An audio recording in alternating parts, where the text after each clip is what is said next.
Hey folks, we're back. That's right, a second season of the Our Balls Are Bigger postgame show after every green and white game.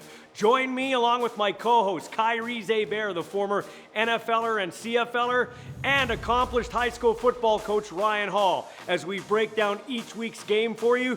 And new this year, we will welcome your telephone calls. So yeah, it's like a regular call-in show. Call in, we'll chop it up with you. Can't wait to have another fun season. It's the Our Balls Are Bigger postgame show.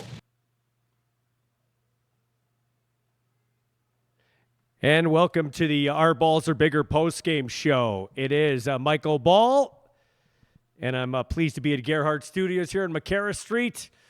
My producer, Leander, behind the scenes, thanks to Dean Gerhardt, too, who is the proprietor, along with his wife, of this great business. And we're going to be joined right away by Ryan Hall. He's living the lake life.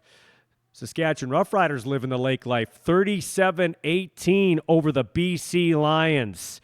We're taking your phone calls, too. The number to call, 306-992-6955. The Riders are 4-0 and in first place in the CFL West. A game up on the supreme team in the West the last 5 years, the Winnipeg Blue Bombers, but the Saskatchewan Roughriders may have something to say about that before it's all said and done. Okay, so I'm just going to say it. That better be the last game for Jeremiah Masoli in the CFL. Listen, I got into it with Luke Wilson this week, the CFL on TSN sideline reporter, who I think knows football. I've never said he doesn't know football, but he was carving the league, saying it was a garbage product after that last week's game, Riders and the Argos, which I thought was the most exciting game of the week. But I'm going to relent a little bit. He was bitching about all the penalties last week, and he's not wrong. It is over-officiated at times. Now, it's not just in the CFL. You probably see it in Spring League, and you've seen it in the NFL. So I'm not just going to call out.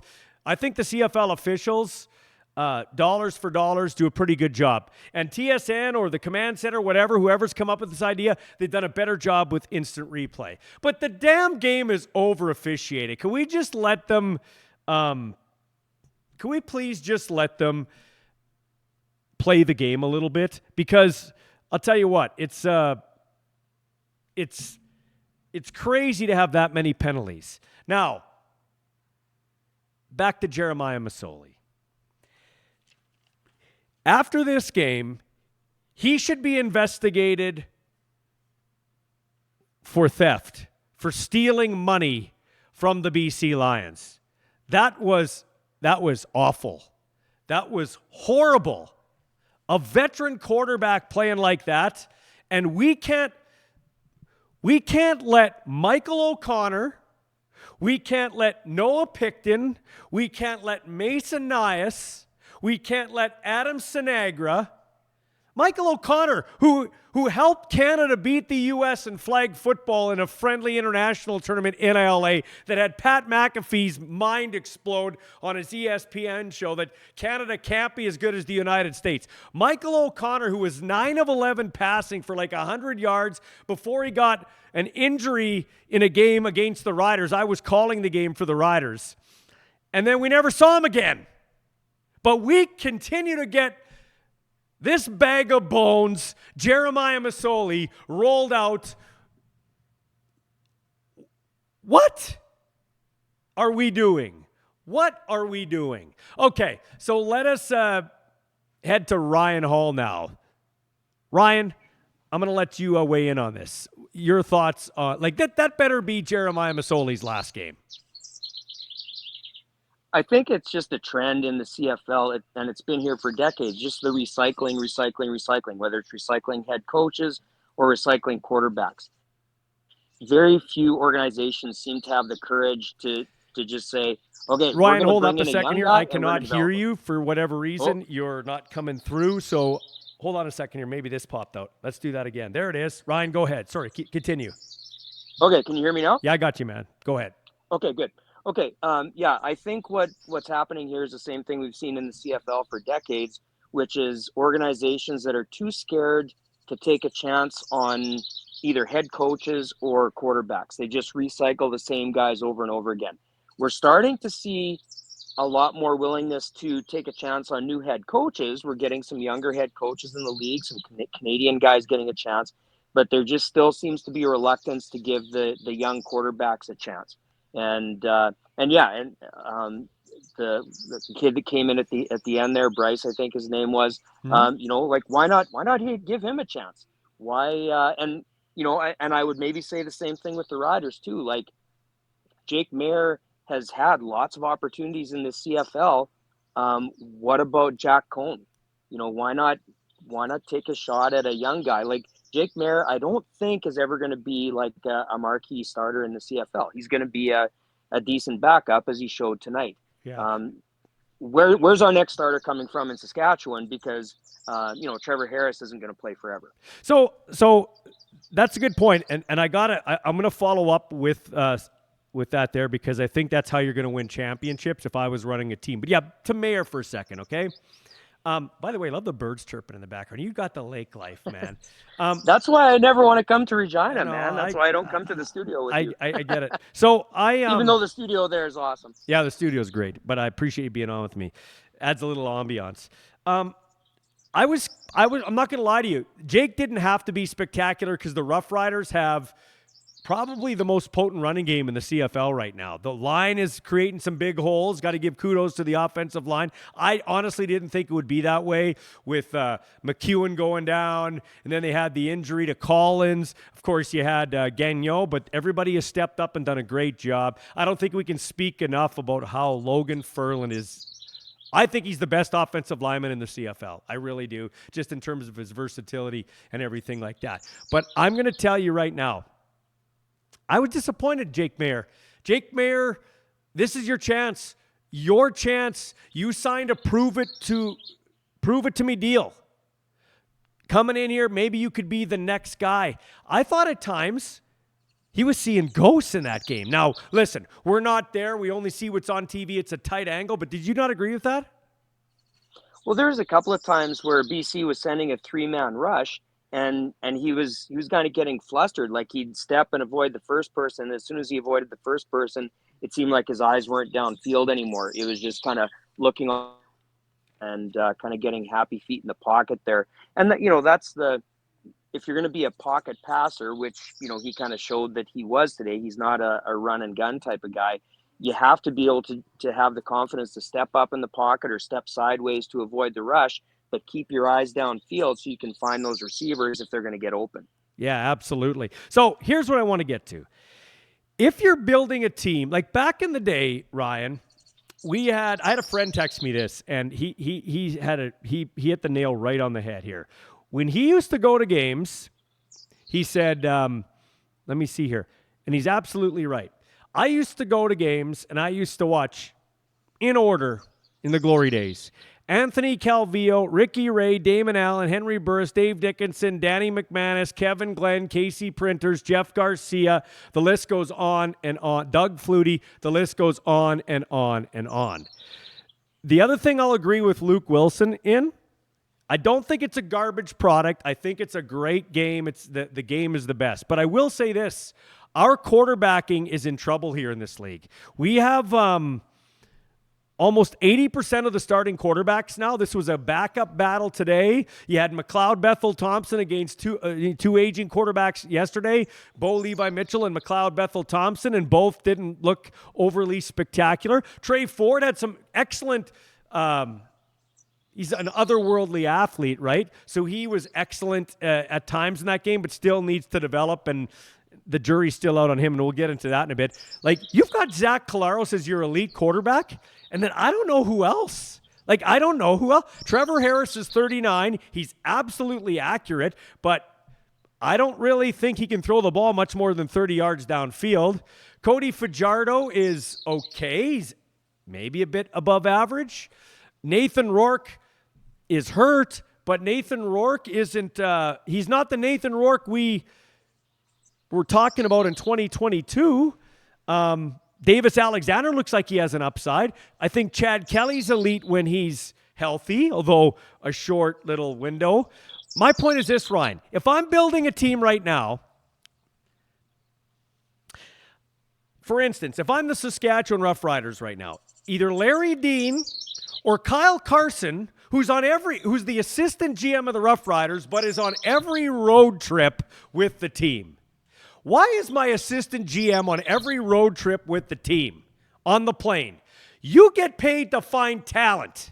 Or maybe I'm wrong. So if the GM's at the game, the assistant GM doesn't need to be on the road trip. Go find me the next quarterback. Find me the next Garcia. Find me the next Burris. Find me some Canadian talent. Don't come back until you find me a quarterback. That's what you need. That's what I want to see.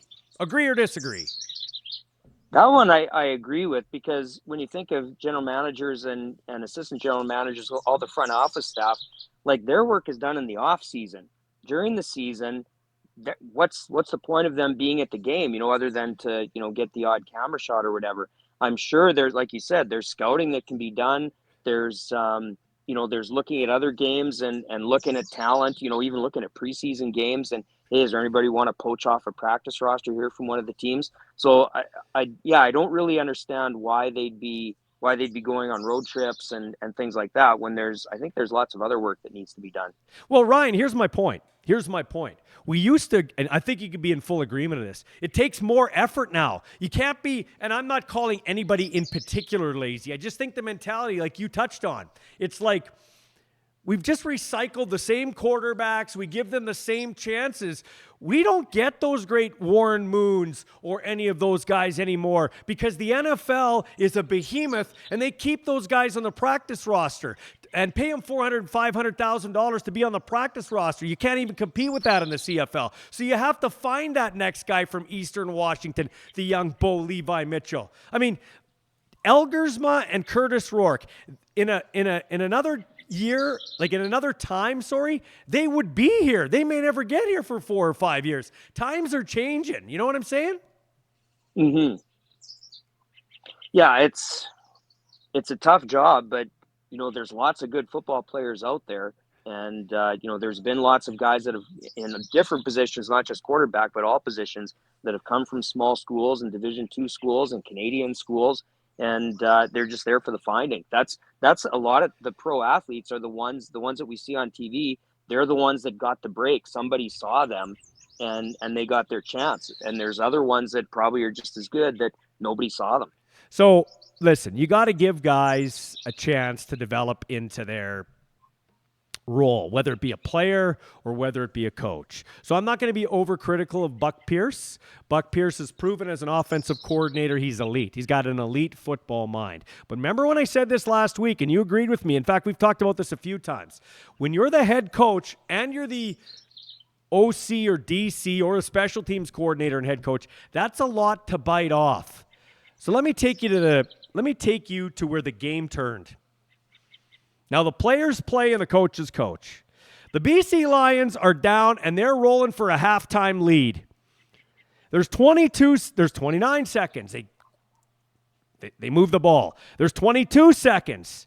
And instead of using their timeout, they hurry. Masoli somehow thinks he's Warren Moon and can throw the hardest throw in football in any league is the wide side out in the CFL, where it's 12 yards longer. You know what I mean? It's forever to get it out there. You have to throw that ball before the guy even makes the break. You cannot be late by a millisecond. So they're rushing. Masoli throws the out. It's picked off by Tavon Campbell. And let's be honest, game over, okay? It's done. Masoli's hanging his head, and it's over, okay? Then, later in the game, still lots of time to go, Nelson Lacombo and Keon Hatcher are fighting for the ball, hand fighting. I thought it was a great non-call by the officials, and you throw the challenge flag. To me, that's a guy biting off more than he can chew and not thinking clearly and not getting any help on the sidelines, or maybe people are too scared to tell the coach, hey, we can't do this. I think it was probably just grasping at straws. It was desperation measures at that time. They needed some kind of a break to get them back into the game. And I think he just probably figured that's my only chance. I'm going to roll the dice, even though it wasn't. I don't think, if you talk to him afterwards, I don't think he'd say, oh yeah, that was a great challenge. I can't believe I didn't get it. I think he would probably say the same thing. We were just trying to There was a little bit of hand fighting going on. We thought we could maybe get a call. And if we get that call, that's a 30, 35-yard pickup for us. That makes a difference to try and get back in the game. But yeah, I don't think he legitimately thought that he was going to win that. Well, okay, but tell me that. You're desperate there, but you're in control of the first half. You could take a timeout, but you're rushing it, and then an inexcusable throw from a veteran quarterback. Like Jeremiah Masoli cannot make that throw. That's not Chase Bryce coming in there. That's not Jack Cohn coming in there. That's a veteran quarterback that's been around who doesn't exactly have the strongest arm to begin with. You got to know what you can do and what you can't do. I know I can't go be a chef in a fabulous restaurant. I can cook in my kitchen. Come on.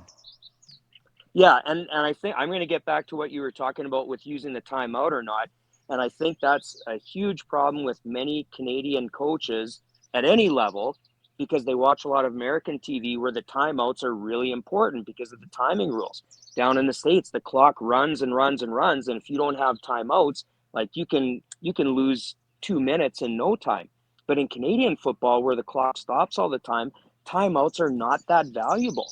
Like if you have a situation like that where you just need to settle down, you've got some momentum, we're running out of time in the half, like let's make sure we get a good call and make a good decision here. You got to use that timeout. Like, what are you saving it for?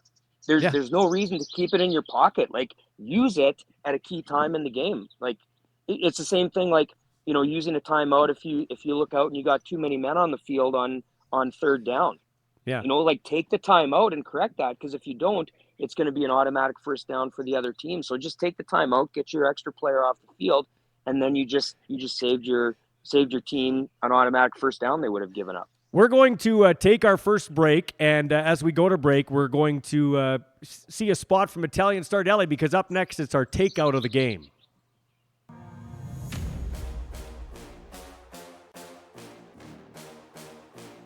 there a call on?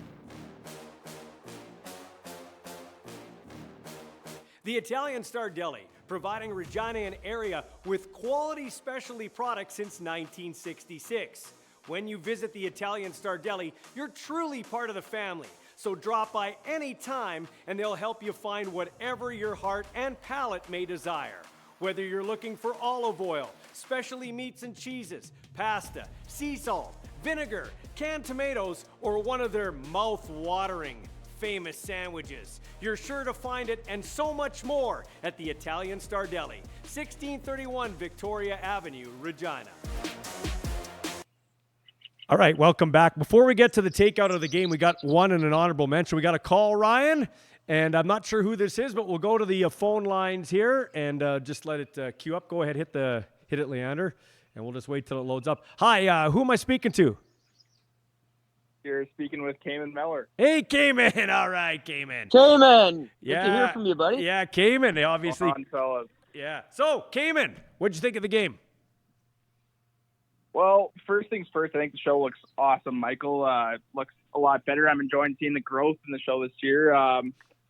But I just listened to you guys, like Kyle Carson and those assistant GM road trips, like better not get used to those on such a small operating profit, just driven by, a brand new jersey that's dropped every year. On, the CFL talent pool, I think, I've been talking a lot about, CFL needs to make a change, needs to engage the fans a lot more and, engage our guys as superstars. I think a big way to do that would be to change it to an all-Canadian league and to make sure that our guys are actually getting the reps there and actually getting the connection to the game. Yeah. I didn't think Meyer looked very great tonight. I agree with you guys. He looked like he was seeing ghosts out there. Our running game kind of took over, and our defense obviously, picked up the momentum there at half, and I think won us the game. Edmonton and Montreal, have great backup options. Like, I know McLeod Bethel-Thompson didn't play that well last night. But yet I still think that's a much better option than Jake Meyer. And Edmonton's got Cody Fajardo back there, who's a veteran presence for Trey Ford, who I think is also a great young athlete, potential future superstar in the league. It's on Jeremy O'Day to build a better backup option for Rider fans than Jake Meyer. And, speaking personally, I'm not at the game tonight because I wasn't interested in seeing a, backup duel that I knew was going to be probably in the Riders' favor. We have a better defense and a better all-around team.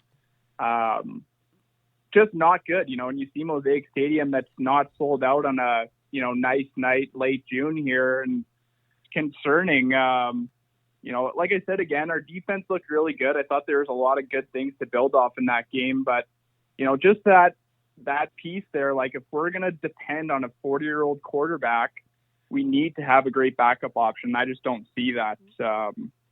Good for Corey Mace getting a good win, going 4-0 into the bye week here. I think that's huge. Hoping for a big win against Calgary coming out of the bye week. I think that'll be a lot better of a test than BC. But just in our front office area there, we need to do a better job, I think, of building depth. Well, let me weigh in on what you said here, Cayman. I'm not.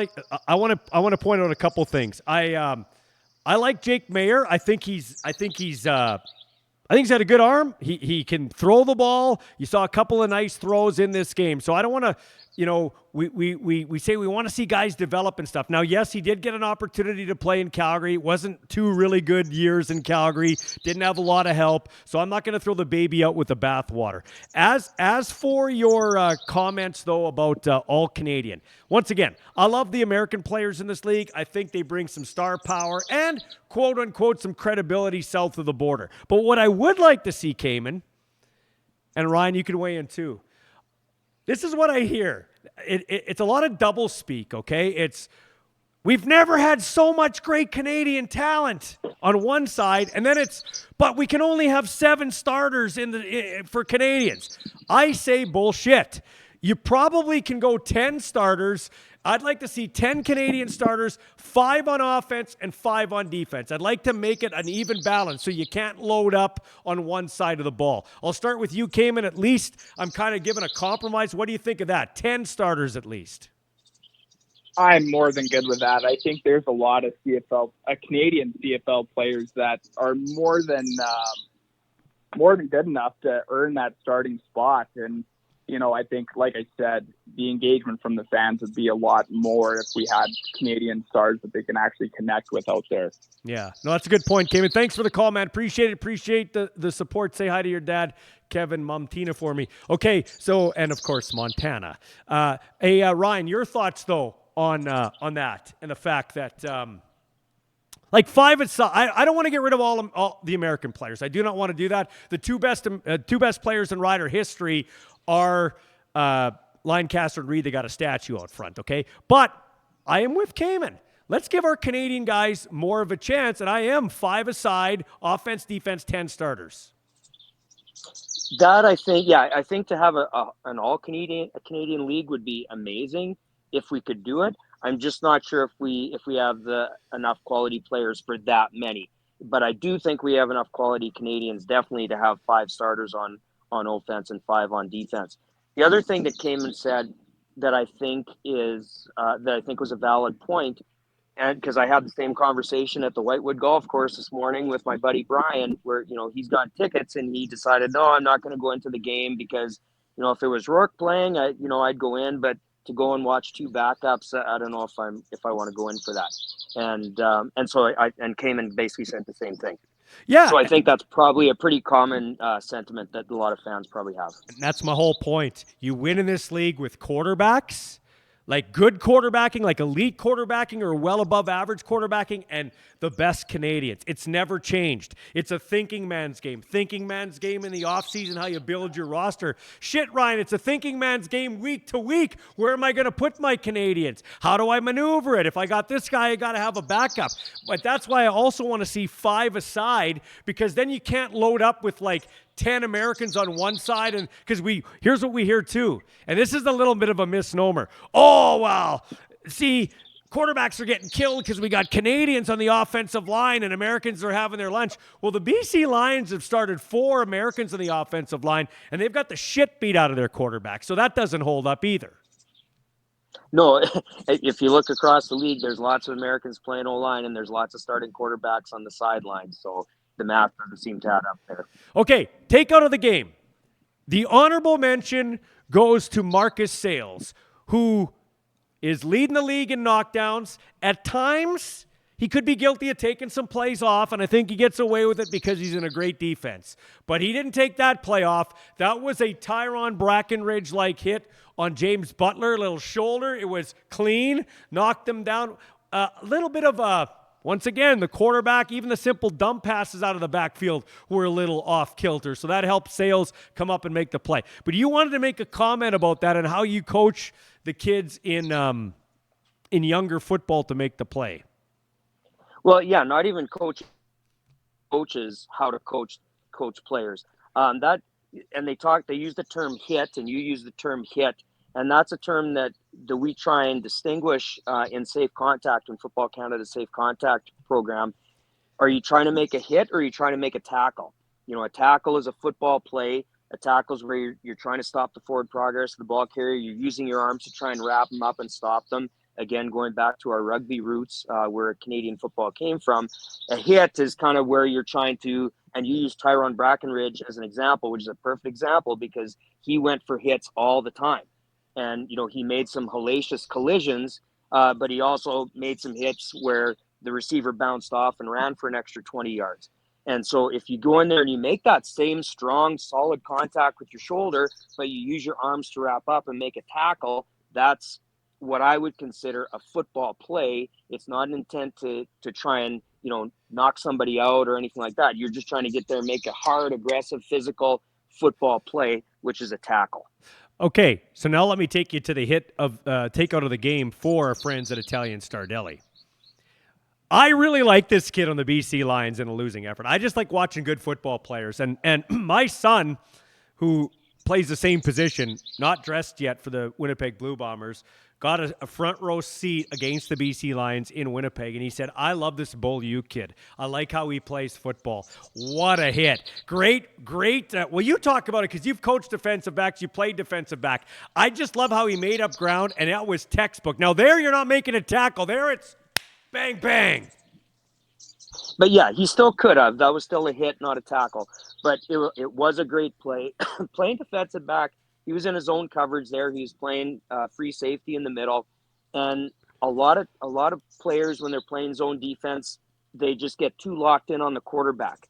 They have their eyes on the quarterback all the time, and they don't have a clear concept of where their threats are. A seam, a post, a flag going away, a deep dig coming into the middle, because they're just eyeballing the quarterback the whole time. I've talked about eye discipline before. Mm-hmm. And that time he knew exactly where the receiver was because he was watching the quarterback.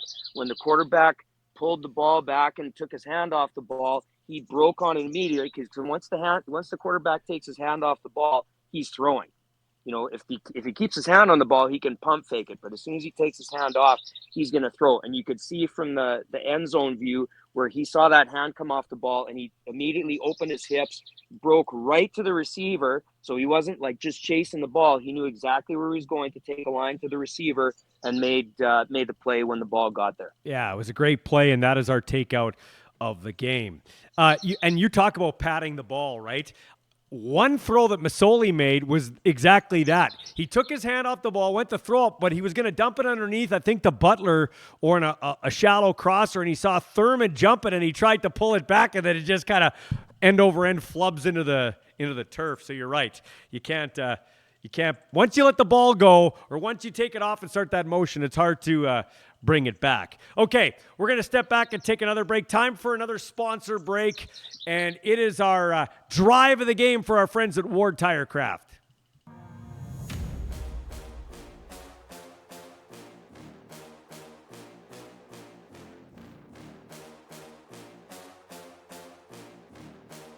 Ward Tire Craft Regina, proud to be the last of the small town style tire and automotive shops in the city, prioritizing the happiness of their customers and the safety of their vehicles. They've had some of the same customers for over 40 years, including yours truly, which is why I asked them to come on board as a sponsor for my shows.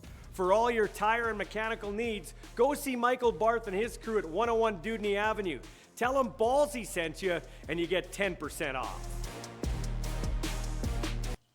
So who are these guys? If you're just tuning in, naive to think everybody knows us. We'd love to think that, but they don't. I am Michael Ball, better known as Ballsy, longtime CFL broadcaster, coming up on 3 decades, involved with Rider broadcasts for 20 years.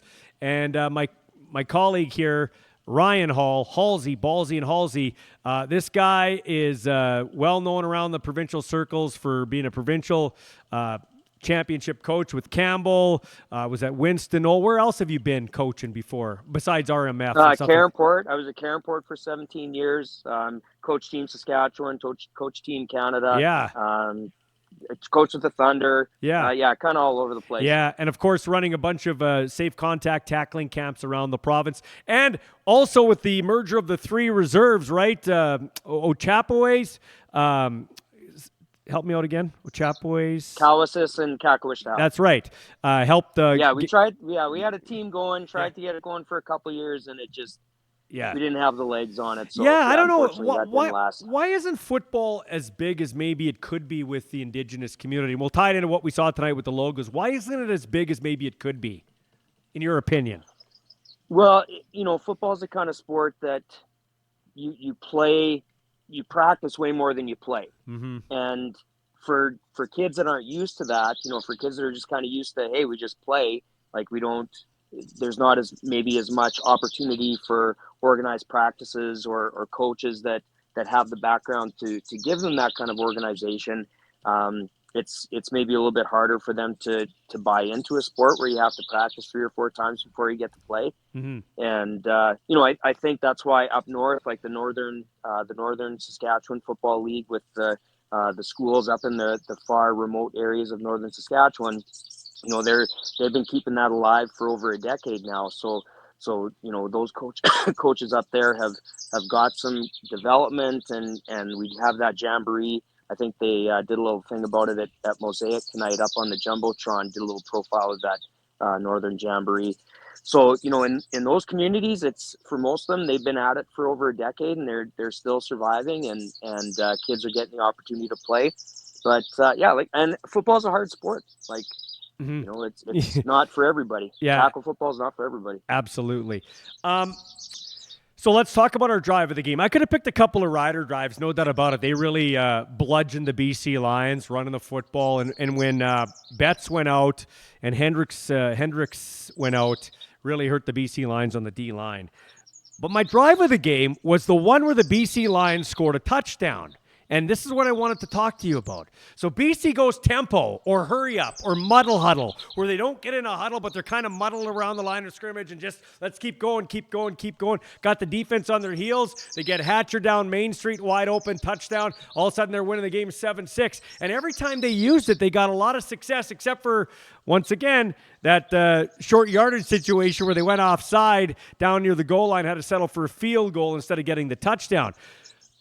But this is where I go back to Buck Pierce. Once again, not being overly critical because he's new to the position as head coach, and I don't think he's a dumb guy. Why didn't they go more tempo, Ryan? It worked really well for them the times that they did it because, you talked about them kind of doing the muddle huddle, which is, where the offense doesn't, do the huddle and then come out and get set and do the long cadence and run the play. And I think what happened to the Saskatchewan defense is they kind of got sucked into that where they weren't set either. The defensive linemen, they weren't down in their stance. They weren't in their proper alignment. Sometimes they were standing up when the ball was snapped. And a defensive lineman standing up, especially interior, when the ball snapped, like that's a recipe for disaster. You're going to get run all over because you've got no leverage. You've got no get off when the ball. And I just saw that a number of times in Saskatchewan. When you talk about football basics at any level, like from youth football right up to the pros, the first 2 things that you have to do right on every play are stance and alignment. And if you don't do those 2 things right, your chances of success are extremely low. Like you're just setting yourself up for failure. And that drive where BC just kind of pounded the ball, they ran the ball on the Riders, which they hadn't done all game. And then they mixed in some nice pass completions as well. Threw it to Katoy, the one kind of down and deep in the Riders' end. I don't know why they don't go to that dude more often because he's a beast out there. Mm-hmm. But again, when you have the defense where they're not set, no matter if it's D-line linebackers or defensive backs, if they're not in their proper stance, they're not in their proper alignment, and the ball snapped, like, you're almost screwed before the play even Well, starts. you're right. Attention to detail. What do coaches like you and others preach? Assignment, alignment, and execution. And if you don't have those, you don't win. And it's a very, like, you, I think the teams that are have the best technique, don't take a lot of penalties, they are generally around it every year. So let's talk about angles and execution for a second, okay? A.J. Ouellette has a touchdown run where he bounces it to the outside and goes in for the touchdown. I think it was number 6 of the Lions, Coyle. Coyle takes one little step to his left on the inside, and that's it. He's done. The play's over. Ouellette, who I'll give him credit, man. I thought, like I said last week, oh no, that's it. What a bust. He has really come on with losing that weight. He looks like he's 3 years younger. So kudos to A.J. Ouellette. I'm really happy to see a guy rebound. I really am. But that's what I'm talking about. An angle like that, boom, it's a touchdown. Or a late throw. You're half a second late on that wide side out, Ryan. It's a pick six. Well, what happens the play before, Ryan? McInnes he's about a yard and a half offside. Thank God for the defense. They called it offside because normally they let those go. But McInnes has a catch that maybe gets him into the touchdown range. On the next play or 2 plays after that, it's a pick six the other way. So it's just attention to detail. The difference between winning and losing, the difference between a close game and a blowout. Again, I've said this before, like, I'm a disciple of Rick Seaman. He was my defensive backs coach when I played for the Rams many, many, many years ago. And he just was such a technician, like everything, like to your stance and your footwork and your body position and your angles, like you talked about, all those things are crucial. And if you get sloppy with those things, you're going to pay. You might not pay this play. You might not pay this game, but you're going to pay. And there's a couple times where the Riders paid because they weren't doing those little technical things like basic stance and alignment, and whether it's defensive line run fit techniques or defensive back zone coverage techniques or man coverage techniques, whatever.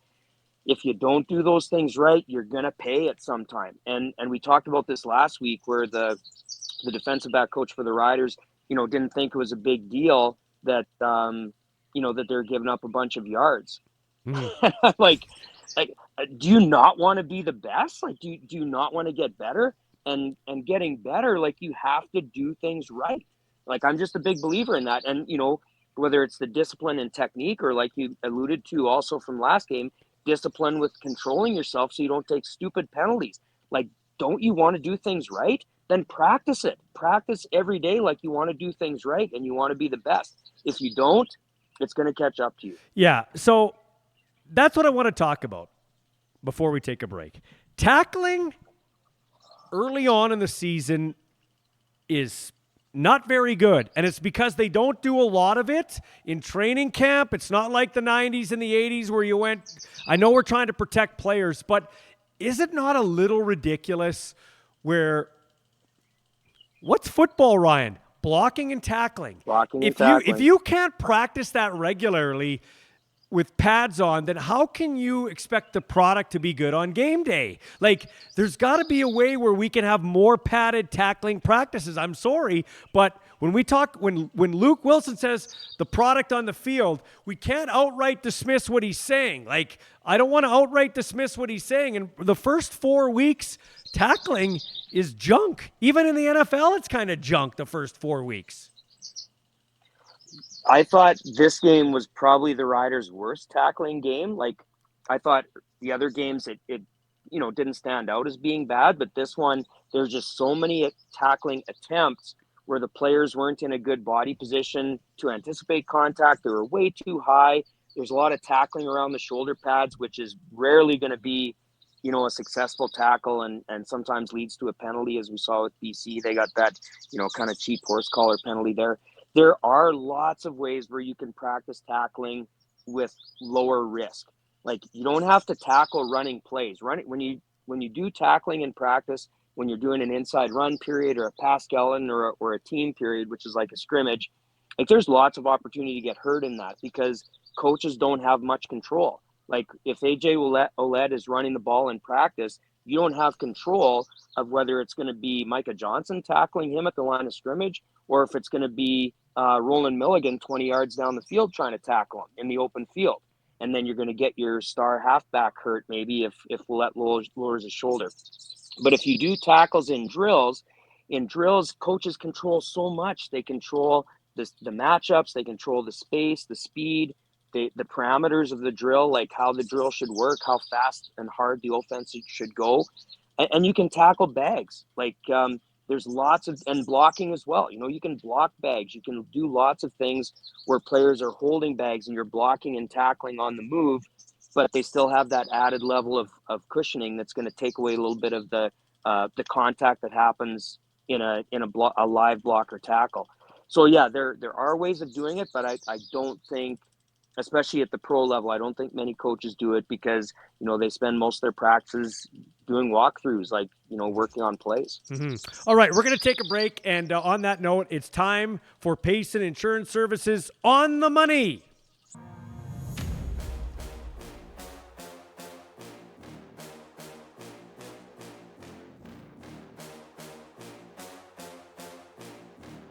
Payson Insurance specializes in helping hard-to-insure people get coverage. They also offer a range of financial management and investment services to help secure your future. People care most about their money and their family. I personally trust Kevin. Best way to describe dealing with him are the 3 C's. He's comfortable to deal with, he cares about your future, and he's confident in helping you make the right financial decisions. Payson Insurance. Give them a call, 306-596-0244. So it's the On the Money segment here on the Our Balls Are Bigger postgame show. And by the way, however you're consuming this, I do appreciate it, either live on X, Facebook, YouTube, or later in replay form. Tell all your friends. That's how we continue to grow this great game we love and continue to have shows like this. I'd like to thank all the sponsors too. So this is Kevin Payson at Payson Insurance Services is On the Money. And normally this is on the money. But I want to talk about not being on the money. And for whatever reason, we call it like we see it here. Well, I won't lump you in, but generally you do. But I call it like I see it, okay? Jake Maier had a touchdown pass at the start of the game. But that was not a good throw down the sidelines to Robustelli, who, by the way, Trevor Harris came up with this, not me. Greg Ellingson. He reminds you of the former Tiger Cat and Ottawa receiver, Greg Ellingson. Kid's got a future, I think. Was on the practice roster last year, got in at the end of the year in a game against Calgary. He had to do a ballerina like Lynn Swan toe-tapping catch. That should have been a walk-in touchdown. That was not a on-the-money throw. And then Jake, later in the game, he has a guy streaking down the middle. I forget who it was. I think it was Dante Myers. And like you said, Ryan, you got to throw him open. That's what Ricky Ray was so good at, Anthony Calvillo, throwing a guy open. What that means is the guy is on you, but he's still open because he'll throw you to the open spot. Especially, yeah, because that was a blitz that BC brought. And so Johnson, like he was running a post and the defensive back was right on him. And it looked like Maier tried to hit him, you know, kind of throw it perfectly so he wouldn't have to break stride or adjust, just catch it. And then the defensive back broke it up. Yeah, just throw it in the hole. Throw it to the wide open grass, the 30 yards of circular square grass that's wide open there, and let Maier just go and catch it and fall down for a 40-yard gain instead of an incompletion. Yeah, and then, but I will give Maier credit that the pass to Duncan Busby at the end of the game for a touchdown, that one was on the money. That was a great pass. Yeah, okay, that's good. But talk about the first one to Robustelli. You got to make that's a walk-in touch. That's actually the same kind of throw that he threw to Adele Duncan Busby, except it was more wide open. Like, that's easy.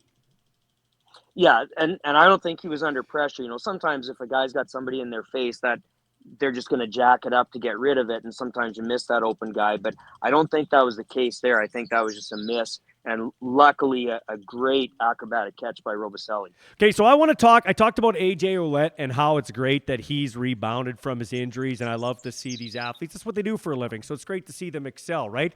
Not many people come to your classroom. 30,000 don't come to your classroom and critique how you teach. They don't come to my dealership and critique how I sell a car at Crestview Chrysler. They might, they do critique me here. That's fine. That's kind of what the nature of the job. Just like being a pro athlete's the nature of the job. I'll tell you what, that Keon Hatcher blew his knee out last year, and he comes back, and right now I'm hard-pressed to think of a better receiver in the CFL right now than Keon Hatcher. He makes some big-time plays for the BC Lions. Like, he'd be in the top 3 for sure, so it's great to see him back playing. You always like to see that because, football is a tough sport. It's tough on the body. And when guys get big injuries, you're always worried about that. You hate to see a guy that has a great future have that future significantly hindered by an injury. And so for him to make that comeback is outstanding. Eau Claire's a guy that left the Rider, came from Ottawa to Saskatchewan, then left for the BC Lions. And A.J. Allen, who has been from Guelph, has been scraping and clawing. I think he's in his 5th year with the Riders, 4th or 5th year. Special teams demon, and they didn't have him as a starter at that linebacker spot, but now he gets a chance, and he was part of the Roland Milligan interception with the tip ball, and he was around the football too on tackles and stuff. So I like seeing when we talk about Canadian talent, Cayman called in and talked about it. There's a guy right there, A.J. Allen, cutting his teeth. You work hard on special teams, you get a shot on defense.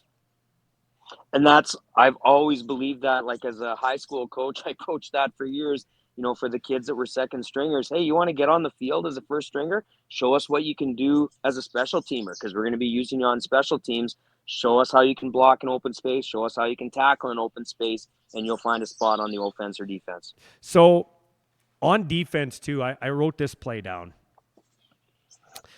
Gary Peters, who's a veteran corner, number 1, he's at the top of your screen. I think it was the second quarter. Dante Myers is the wide receiver, but he's not on the line. He's getting a running start. So they had the slot on the inside on the line of scrimmage, and they had Dante Myers a running start on the outside. And it was kind of like a little like stutter step and go. And Peters was playing kind of like catch coverage, where you're like, I'm picking up the lingo now that my kid's playing DB, Ryan. See that? So his catch coverage, I like that. Where he didn't bail out, right? Like he waited, and then turned his hips at the last second and ran with him step for step. It wasn't a bad throw from Jake Mayer. It kind of did go out of bounds, but I think Peters did a great job catching him, running with him, and using the sidelines as the extra defender.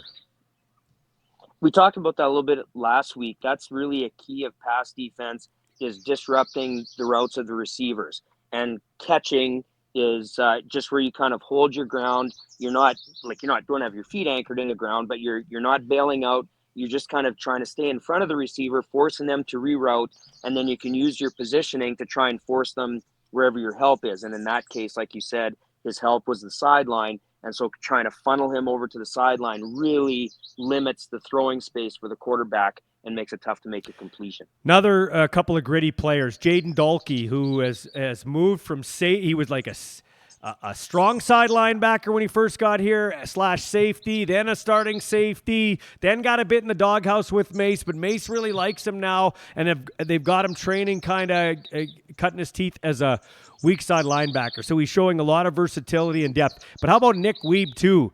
I like Dalkey. Dalkey's one of my favorite. Good kid, good, hard, tough-nosed football player. Not a lot of guys around the league. Guy? Yeah, not a lot of guys around the league like him because he's kind of an asshole, but that's how he plays, and I don't have a problem with that.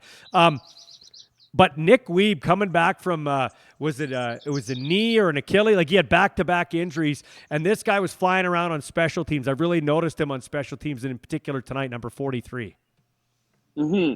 Yeah, I think in the first half, they kind of highlighted him on one of the coverage plays where he got down there and made a nice tackle. So, yeah, again, U of S guy, good to see another Saskatchewan player doing well with the Riders. And again, hopefully, like Dalkey and Wiebe, those kind of guys, those Canadian guys, just show what you can do on special teams, get your way, get onto the field in different ways, and hopefully those guys get an opportunity on the defense at some point. All right, time now for our JLB Electric Lit Play of the Game.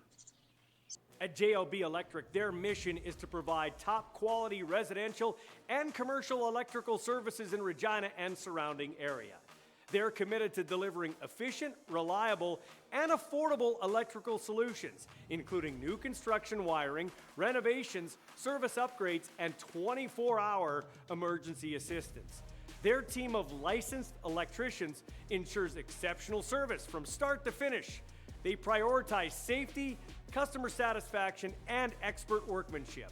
As Regina's trusted one-stop shop for electrical contracting, they are dedicated to powering our community with excellence.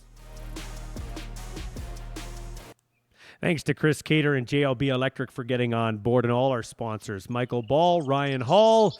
I love it. Ballsy and Halsey here with you. Kyrie Zerbear will join us at some point this year as well. Just been busy with lots of inclement weather and selling homes and probably dealing with stuff after tornadoes hit in the Oklahoma area. But we'll get to the Angry Bird at some point this season for sure. Riders win the football game tonight, 37-18. They're 4-0. The BC Lions dropped to 1-3.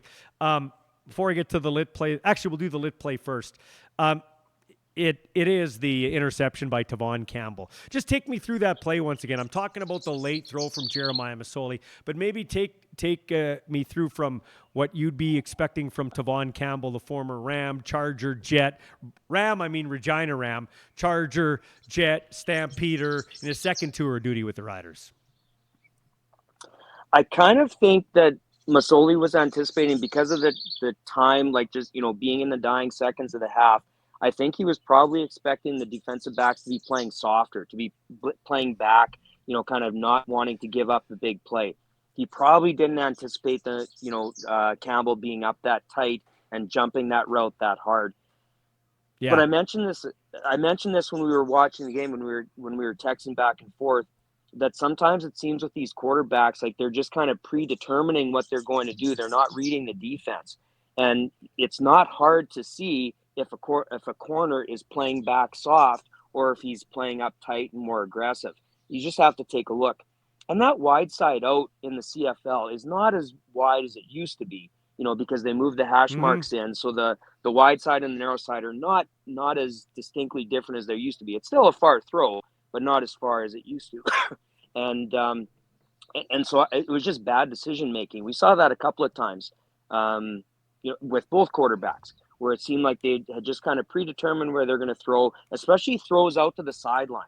The Riders early in the game, Mayer threw a ball out to the flat like a quick hitch, and the defensive back was right on it and made a 2 or 3 yard tackle for a loss. And the Sales play was kind of like that as well, the one that you mentioned a little bit earlier for the runner up to the hit of the game.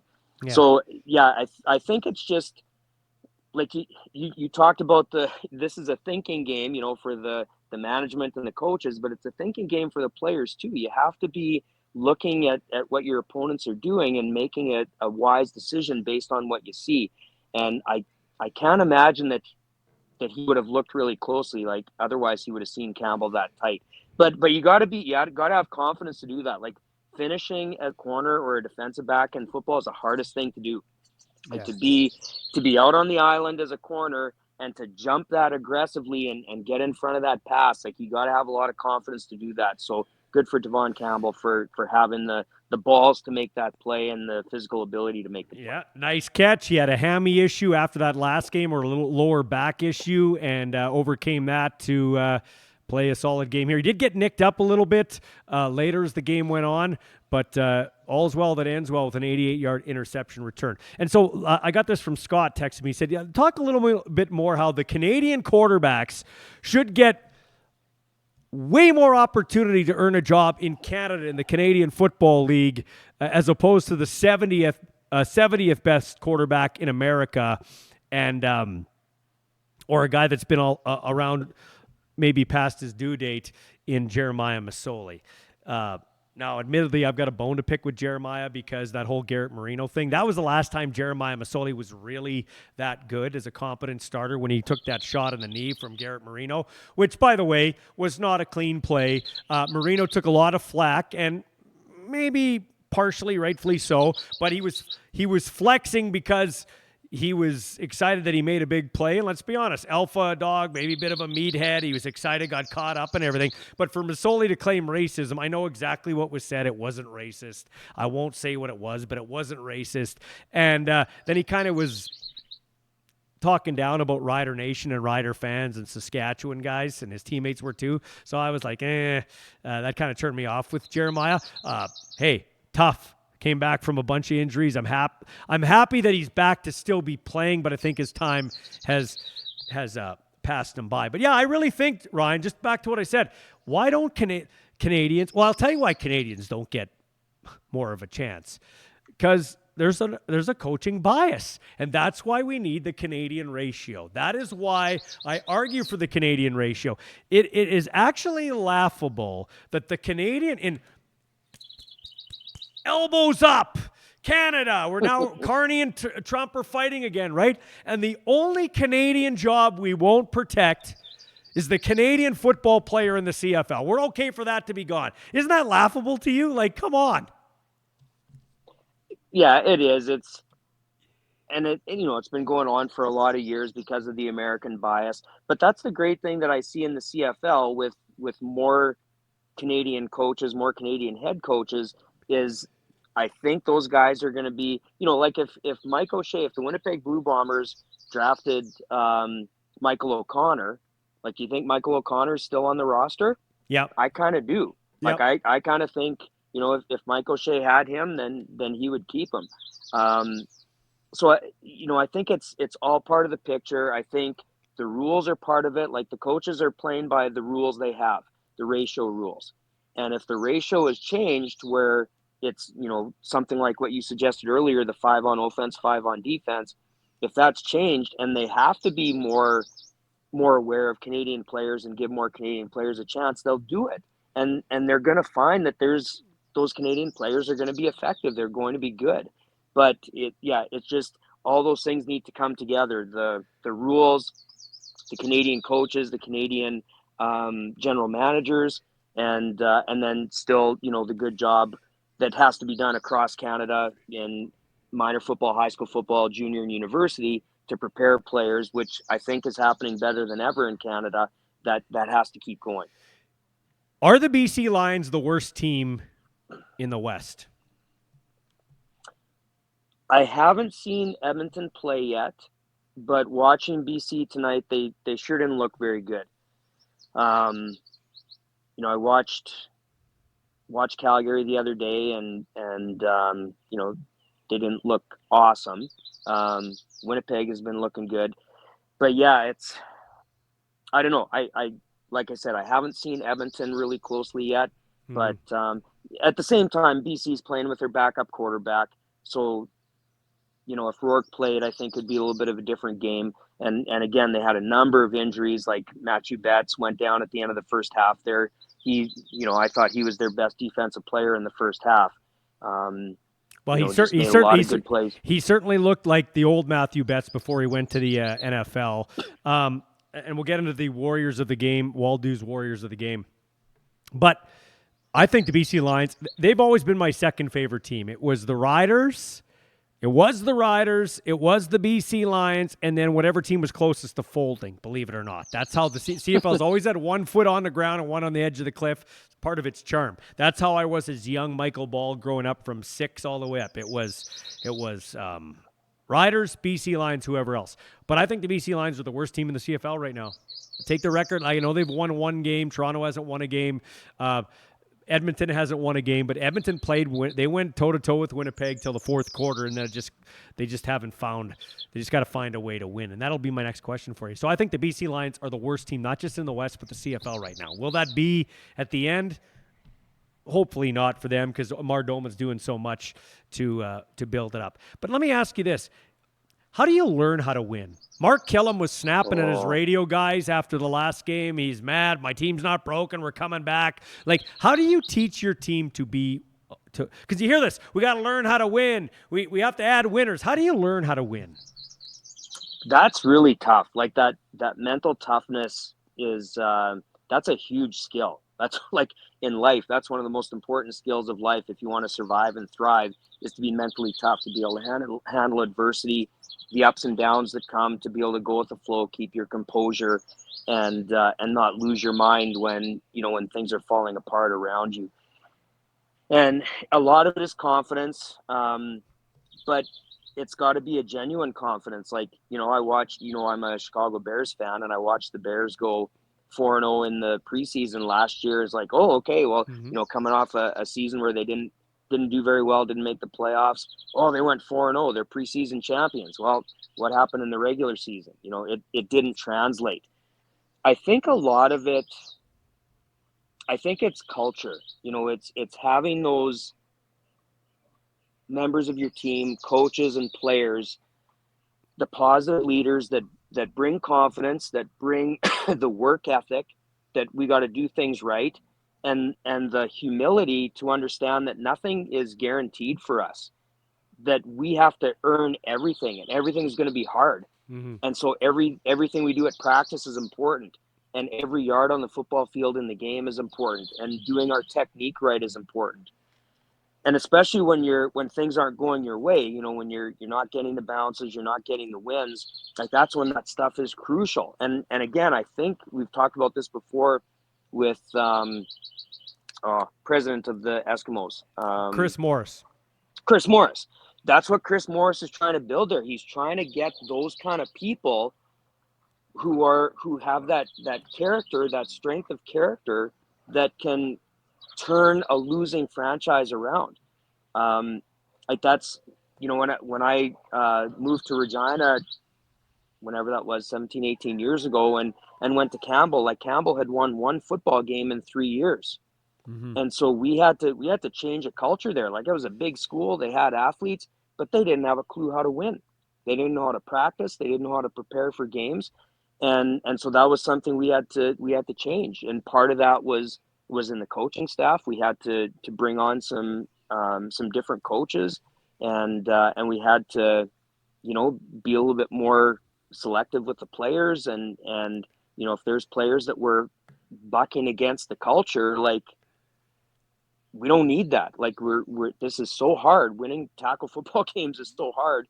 We can't have people that aren't pulling in the same direction. And so I think it's a process, and I think Killam is part of that process, and Morris is a part of that process, and the players that they bring in as draft picks and free agents, like, they got to be looking for the right dudes that fit in with the culture. And I think Coach Mace, to an extent, is trying to do this as well. He's trying to establish a specific culture here, and if he does, and if the guys buy into it, then that's going to translate into success on the field. Now, not everybody can win. Like, everybody's got to win, and somebody's got to lose every week. But you give yourself a better chance when you have that strength of character, that cohesive culture, and everybody working together with the belief that nothing's going to be given to us. We have to earn it all. In the last 9 games, the Riders have won 5 of these meetings with the BC Lions. Their last 2 meetings before this, not close. Riders by 31, BC by 15. Riders by, 19 tonight? 37-18. They beat the BC Lions to go to 4-0. The Lions are 1-3. One other point about the BC Lions. How would you take this? Okay? I don't know that I'd be humble enough to take this. It's just a weird setup, okay? So Buck Pierce takes over as head coach. He makes Mike Benavides, the longtime, he was a head coach of the BC Lions. He's been around the league. He makes him the D coordinator, and Ryan Phillips gets demoted to defensive backs coach, and he's still there. It's kind of a weird, to me, that's weird. I don't know. Like, and now the defense can't stop the run. I don't know. What do you think about that? Would you be able to do that? Would you be able to go from D coordinator to defensive backs coach, which would be a downgrade? If I was with a head coach that I believed in and with a coordinator that I believed in, then yes, I would. Because I've done them all. I've head coach, I've coordinated, I've spent lots of time as position coach, and I love them all. They're all different. They're all very unique roles on a football team. And I think if you just like we were just talking about, if you buy into the culture, if you buy into the leadership of the head coach, then and you want to be a part of it, then you're going to say, oh, just like we ask of players, right? Like in minor football and high school football, we say to a kid, you know what, I know you want to be the quarterback, but you're not going to be our quarterback. We need you to play defensive back. I know you want to play defensive end, but we need you to play offensive tackle. We need you to do what's going to help the team. And if they want to be part of the team, they'll do it. And if they don't want to be a part of the team, then they'll leave. And so I would think those guys have decided that, yeah, they believe in what's happening there, and they believe in the people that are running the team. And so I think that's probably why they took the demotions. Here's one other thing I wanted to get to before we get to Waldo's Warriors and wrap things up. I don't get why teams chase points so early in a game, like going for 2-point conversions so early in the game. I was pleasantly surprised yesterday when I thought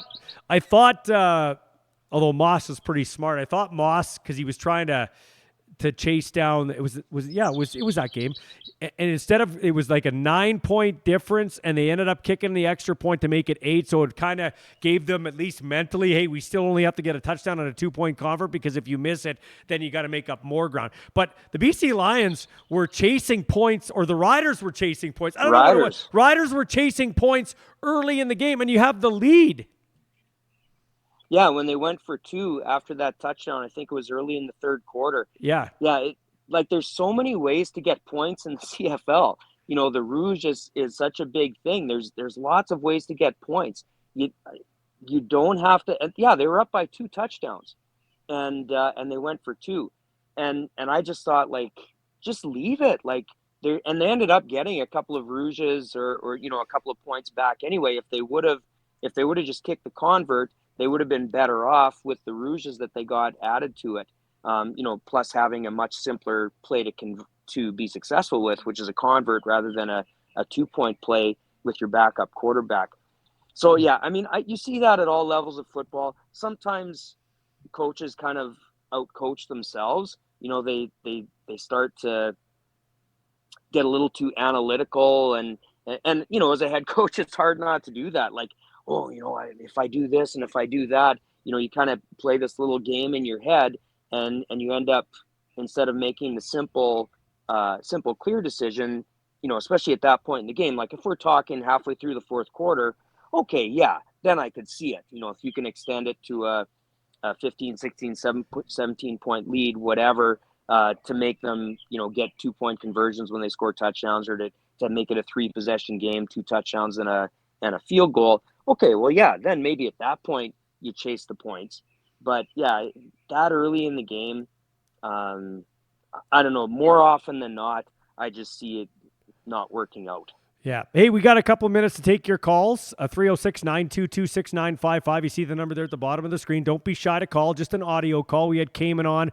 We've had a bunch of others before in the past. So give us a call. 306. And hey, this has been like a really sedate, after the week that we've had, this has been a really sedate show. Like, somebody's got to call in and get Michael fired up here. Well, like, I got fired up. Michael's Mr. He's very control. Like, I think he maybe took something Valium or something before the show. The week, pretty calm. Well, the week that I had online with Luke Wilson, I kind of backed it up a little bit there, like just taking the foot off.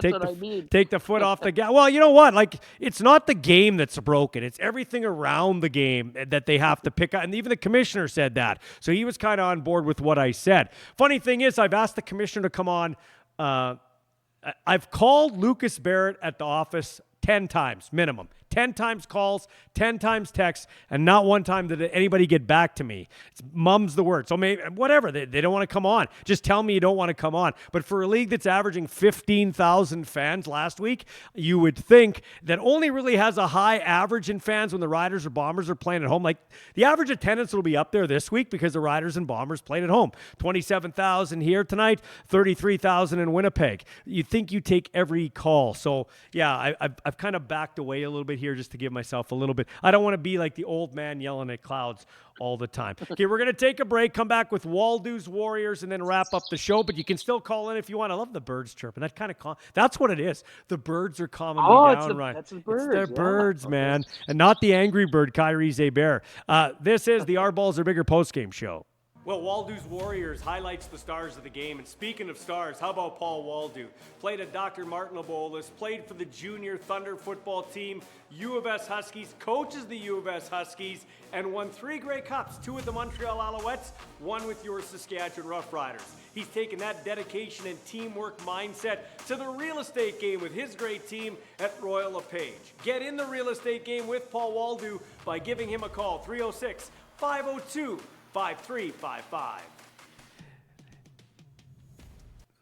Got another friend who texted in, Barry. He said he loves, he wants to talk uniforms. We'll get into that at a later date, but I do want to talk about the logos today. We talked about you, with Ochapoways and say that again, Ochapoways, Cowasis. What was the other one? Kakawashahel. Yeah, that's so my that's where you're at. For. Yeah. So you're very entrenched with the Indigenous community. So you love the Indigenous Appreciation Night tonight at Mosaic Stadium with the logos. The logos are so cool. Like, I love the BC one that kind of has the Haida feel to it.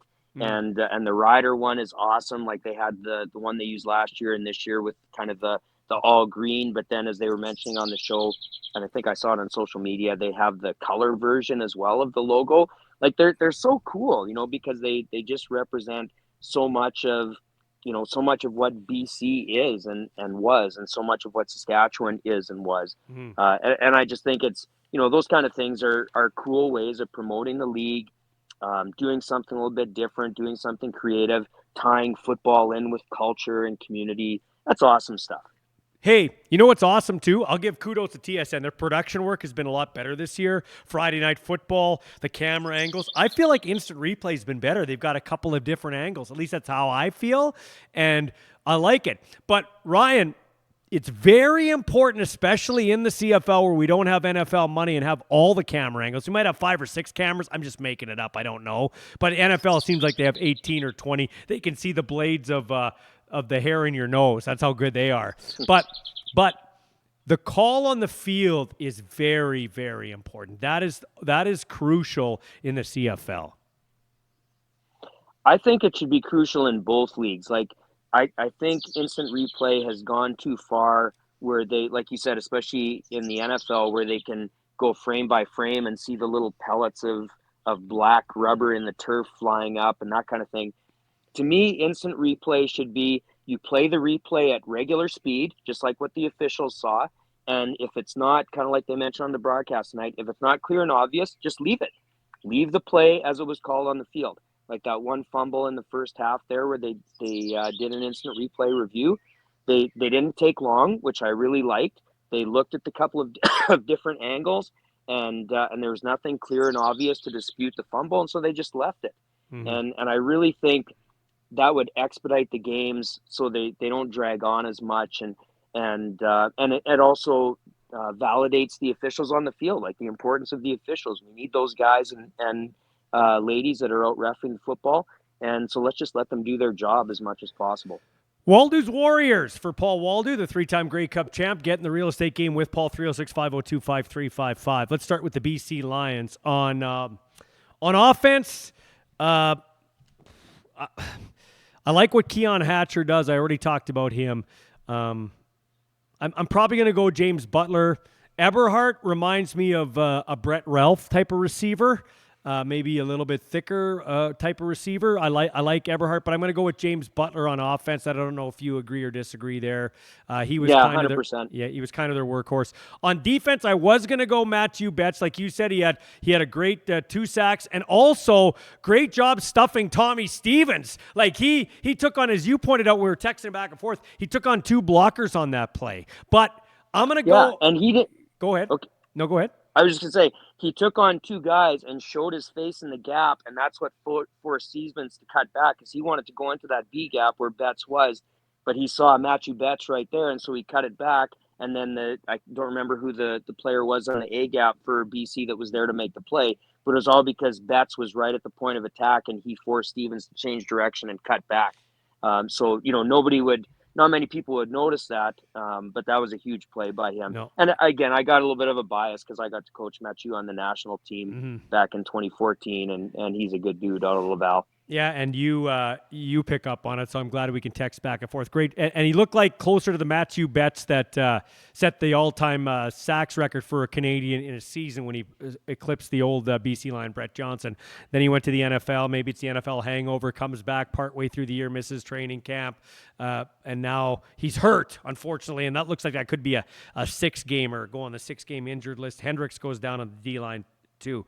But I go with Micah Awe. I can't. Micah, I've interviewed him a couple times. He's a really good guy, at least he has been to me, but he's bounced around the league quite a bit. I think it's a case where teams are always looking to get cheaper and replace him and then find out, oh, we got rid of the wrong guy. Micah Awe is a thumper. He's a great player. Yeah, because he was in Calgary before he came here, right? And now he's in BC. Yeah. And he was a great player at all 3 teams. But yeah, so much of it is the business side and trying to find younger, cheaper players. I want to say he was in Montreal and Ottawa too. He's been all over the place. Okay, and on special teams, the Canadian Patrice Rene. I picked at least 4 tackles, solo tackles on special teams. Number 24 for the Lions. Yeah, and there was one time, like after that penalty on I think it was on either on a kick or a punt, and he was running down in coverage. He was kind of getting held as he was running down, and there was a flag on the play, and I thought, oh, the Riders are going to get called for holding, but they didn't call that. They called something else. But yeah, when people are trying to hold you on special teams, then you're obviously doing a good job. Mm-hmm. And then on the Rider side of things, offense, I think it's a no-brainer, right? AJ Ouellette, that guy was running wild today. And you talked about him losing weight and that kind of thing. Like he just looks like a different player. Like for a power runner, like he's got a jump cut. He can attack, press a hole, like look like he's going after a hole. And if it's plugged, he can do that lateral jump, one way or the other to try and get into open space that usually you don't see out of bigger backs. That they would just kind of run through it. So it's really cool to see him expanding his game in that way, and even his effectiveness. So much of his effectiveness this season has been off tackle. Like it's not straight up the gut, just he's finding open space and using his blockers and using his jump cuts and athleticism. So yeah, he's having a great season, man. 23 carries, 139 yards, and a touchdown for him. And the Riders don't have a drop-off in that running game. Hudon got hurt on special teams, but when he goes in, he trucks for 5 or 6 yards. Now, kudos to the offensive line. They're doing a great job. It's not all on the running backs. And then Kadeem Carey sitting on the practice roster. This dude is a 1,000-yard rusher, too. So the Riders probably have the best stable of running backs in the CFL. And then the Waldoos Warrior on defense. Like, the no-brainer would be Tavon Campbell for the game-changing touchdown, but I want to give it to A.J. Allen. I do want to give it to A.J. Allen just because he stepped in there, he's made some plays, had the deflection on the interception by Roland Milligan, a Canadian, cutting his teeth on special teams and then earning a spot on defense. It's pretty tough to be a defensive player of the game as a corner. Certainly Tavon Campbell's play was the defensive play of the game, no question about that because of the timing and the momentum change and all that kind of stuff. It was a massive play. But, other than that, he didn't make a lot of really significant impact plays. But yeah, once you get into the box, especially linebackers, those guys they're filling on the run, they're dropping into pass coverage. They have so many opportunities to make plays. And Allen, yeah, he was kind of all over the place tonight. Special teams, honorable mention once again to Nick Wee, but I'm going with Brett Lothar, who came in 4 for 8. I think he had 5 field goals today, made his converts, and funny story, nobody's brought it up. I'm bringing it up. So Brett Lothar got married, and he's having his wedding, not today, but he got married. He's having his wedding reception as we speak in the AGT lounge upstairs. So guys and family they're going to be upstairs at Mosaic Stadium today after the game. So he showered, and he's having his wedding reception upstairs. So thank God they won, and thank God he had a perfect night. Good for Brett. He's such a good dude. Like, that guy, he does so much stuff with the Rider Foundation, going and visiting schools in the off season. And, he's just a humble, hardworking guy.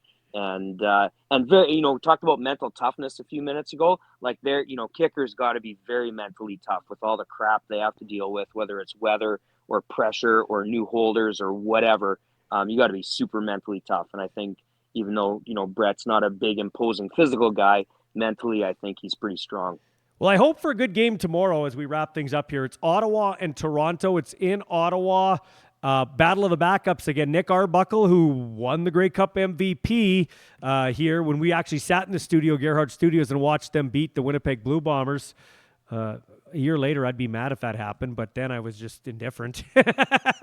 but Nick Arbuckle against Dustin Crum. So once again, a battle of the backups. I hope it's a decent game. Ottawa got a nice win against the Calgary Stampeders in that windy, rainy game. Toronto hasn't got a win yet. I did pick Toronto to win this game, and that would put me at 3-1 on the week if Toronto can come up with a win. Who do you got tomorrow in the battle? I think Toronto wins. I don't know. I think Toronto's due for a win. Yeah, I don't know. That's a tough one because, Ottawa, that was a good win for them to go down to Calgary and beat Calgary. I don't know. I think I'm going to go with Ottawa on this one. Okay. And back to that Edmonton-Winnipeg game. Boy, back in the 80s, 70s, 80s, you used to go to Edmonton with the Eskimos. By the way, rip the Band-Aid off and call yourself the Eskimos. You got the same kind of jerseys the Eskimos had. You got the polar bear on the fire truck that goes around the field. Like, just rip the Band-Aid off and call yourself Eskimos. And think about because the Redskins, that's a little bit out there, but the Redskins, they're even talking about bringing back the Redskins name. That won't happen. Well, they're talking about it, though. But there's no such thing. That won't happen. Well, I don't want to see it happen. I'm just saying. But there's no such thing as bad publicity. And Edmonton, I'm going to tell you right now, you put the Eskimos name out there, you'll get 5,000 to 7,000 more fans instantaneously. That is the gospel. And maybe you can rinse off this stench that is Edmonton in football. And they are and I think they're quite a bit. No, they're 0-21 or something in June and July the last 2 years and a bit. 0-18. It was 0-7, 0-8, and now 0-3. So anyway, but back in the day, you used to They got to try something. Yeah, you used to go into Edmonton, Ryan, and you used to know you were going to lose. And if somehow you won, it was exciting. Wow, we won a game in Edmonton in the regular season. You stole one. Yeah, same thing in BC in the Don Matthews era in the early 80s when we only had one NFL game a week. There was no ESPN, at least in Canada, and 50,000 would go to BC Place. It was just loud. Winnipeg is the only real team with home field advantage. I know the Riders are 2-0 here, and great stadium, good fan base, but Winnipeg, you are lucky if you can survive that, especially in the fourth quarter. They've got dominance there. It's crazy. And it's great. And hopefully, you just kind of hope every week that the other teams are looking at Winnipeg and saying, what are those guys doing over there? And maybe we should do some of those things. Yeah. Well, hey, last word goes to the Roughriders, who come up with a win 37-18, Ryan. It's not perfect, but it's great to be a coach when it's not perfect and you haven't lost the game. Yeah, exactly. We talked about that last week too. It doesn't have to be a Michelangelo art piece to count in the win column. It's still a win. And making hay at this part of the season, like the Riders did last year, they got off to a really good start. Then they had that terrible slump. Yeah. Well, those wins at the beginning of the season, that got them into the playoffs. And so they're doing the same thing, and just hopefully they keep building and they keep relatively healthy, and hopefully they start getting a little more. And I don't know if this is, with Coach Mace being the head coach and defensive coordinator, if he's stretched a little bit too thin, but get a little more picky on your technique on doing things right. Well, Edwin Harrison has to be the odds-on favorite for assistant coach of the year so far with that O-line and what he's done there. They have been great. Like, that's one of the... That O-line. Yeah. Like, they move. Those guys aren't just big bodies. It's awesome to see those plays where they've got two linemen, pulling out. We talked about it last week, and there is... In the first half, I saw a couple plays this week. There's two guys pulling out into open space and making big blocks on run plays. Like, it's great to see that. I love it. That's great football. Here's the $64,000 question to wrap up. How in the bloody HE double hockey sticks did Jeremy O'Day let Jamarcus Hardrick go the first time around to Winnipeg? Honestly. Yeah, I don't know. And so good that he's staying healthy this year. Like, I know, last year he didn't play very much, but but he's been the guy this year, that's for sure. And he's going to hurt himself picking all these guys up after touchdowns. He carried Mayer, he carried Ouellette. Like, come on, big boy. You got hurt last year. Just take some time. Like, it's nice to celebrate, but cool. It's kind of like me. The guys at Crestview want me to play flag football. I haven't played any type of thing like that in 10 years. I'm a 52-year-old man. In my body, I'm 22, but I'm not 52 years old. I am 52. So same thing, Jamarcus. Save your Achilles. Yeah, save your Achilles. Save your Achilles. Yeah. Take it easy. Exactly. Hey, same as me, man. Ryan, thanks for your time. You're going dark, so I'm going to let you go. Appreciate it, man. Okay, sounds good. Hey, still working on trying to find a beer sponsor, so I'm drinking my own. But come on, let's go. Let's get a beer sponsor stepping up here for the show. Before we fade to black, I do got to bring this up. Sorry, Leander. I'll let you go here. Leander's doing a great job behind the scenes, by the way, and Dean at Gerhardt Studios. Dedicate this show to our friend Pete Pasco, who ran Locker Talk, was big in the local sporting community, not only as an interviewer and a broadcaster, but as a coach. He was actually a highly certified amateur coach and coached football long after his son Jake had been done playing. And he just lost his battle with cancer on Thursday. A Rider season ticket holder, grew up in Ontario, came to Regina, became a pillar of our community, and a Rider season ticket holder, and a good buddy of mine, and I'm going to miss him. Yeah, rest in peace, Pete. I've known Pete for many years through coaching. My son Marcus got to coach with him at Sheldon a few years ago, and just a salt of the earth guy, just so humble. I remember when I got my first opportunity to do a play-by-play game for the Thunder with Sean Kleisinger, and Pete was doing the Rams game on the football day in Saskatchewan. And after the game, like, he just texted like, "Oh wow, you guys were awesome. That's gonna."